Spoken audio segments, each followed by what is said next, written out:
নমস্কার বন্ধুরা, চলে এলো রঙ্গবতী মেয়েটা। ওখানে মিষ্টির শিরা করা হয়ে গেছে, আর এখানে একেবারে করে নিয়েছি। চলুন দেখা যাক। ওখানে মিষ্টির শিরা রেডি, যেহেতু একা করি তো ওই জন্য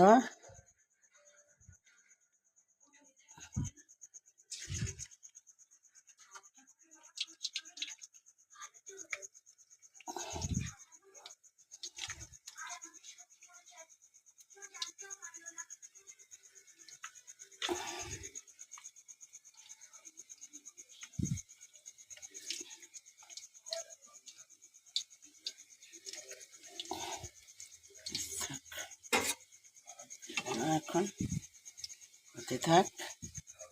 আছে আরো, চলুন দেখা যাক। ল্যাংচা, গোলাপ জামুন সব হচ্ছে বন্ধুরা। Tata bye bye. স্টপ করলাম।